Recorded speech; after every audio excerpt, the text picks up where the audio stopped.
வாங்க. சொல்லுங்க மகேஷ், ஏதோ தனியா பேசணும்னு சொன்னீங்களே. அது வந்து ரவதி ரவதி என்ன மன்னிச்சிரு. ரவதி என்ன மன்னிச்சிரு. தப்பு பண்ணிட்டேன். நான் பெரிய தப்பு பண்ணிட்டேன். நான் உனக்கு பொருத்தமானவனே இல்ல. என்ன நீ கல்யாணம் பண்ணிக்காத. நான் அதுக்கு தகுதியானவனே இல்ல ரவதி. மகேஷ், உங்களுக்கு என்ன ஆச்சு? ஏன் இப்படி எல்லாம் பேசுறீங்க? நாளைக்கு கல்யாணத்தை வச்சுக்கிட்டு இன்னைக்கு வந்து தப்பு பண்ணிட்டேன், என்ன கல்யாணம் பண்ணிக்க வேண்டாம்னு சொன்னா அதை எப்படி எடுத்துக்கிறது? இல்ல ரவதி, நான் உன்னை கல்யாணம் பண்ணிக்க தகுதி இல்லாதவன். இந்த கல்யாணத்தை தயவு செஞ்சு நிப்பாட்டு. அதான் உனக்கு நல்லது.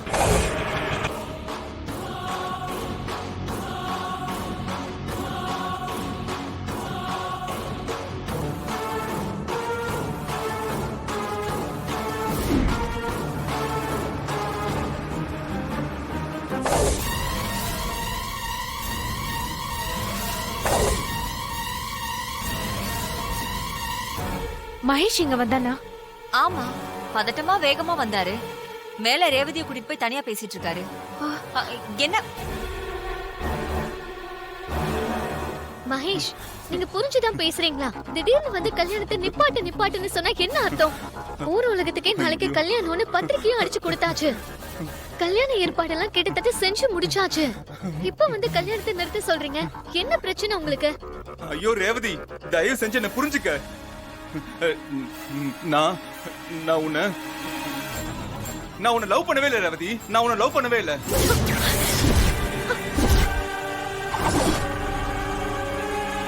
ஆமா ரேவதி, நான் உன்னை லவ் பண்ணல. நான் உன்னை லவ் பண்ற மாதிரி நடிச்சிட்டு இருந்தேன். என்னது?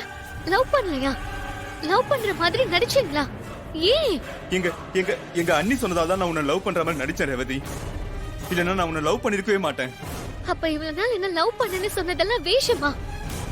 எதுக்காக இப்படி எல்லாம் பண்ணீங்க? இங்க பாரு ரேவதி, சாரி ரேவதி.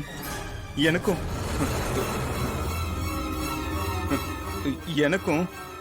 எங்க அண்ணிக்கும் நடுவுல மகேஷ் வந்து டேய் டேய் என்ன பேசிட்டு இருக்க? உனக்கு ஒண்ணும் ஆகலையே. ஏய் என்ன கொல்லலடா. நல்லா இருக்கல. நான் ரொம்ப பயந்துட்டேன். நீ நல்லா இருக்கல? டேய் டேய் இது எல்லாம் அந்த டிரைவரோட பிளான். இப்ப எதுவும் பேசாத, அமைதியாரு. எல்லாத்தையும் நான் பாத்துக்கிறேன். எனக்கு ஒண்ணும் இல்ல மகேஷ். எதனால பதட்டப்பட்டு இருக்க? அக்கா, இங்க என்ன நடக்குது? மகேஷ் ஏன் திடீர்னு இந்த கல்யாணம் வேண்டாம், நான் தகுதியானவன் இல்ல, இந்த கல்யாணத்தை நிப்பாட்டுங்கன்னு சொல்றாரு.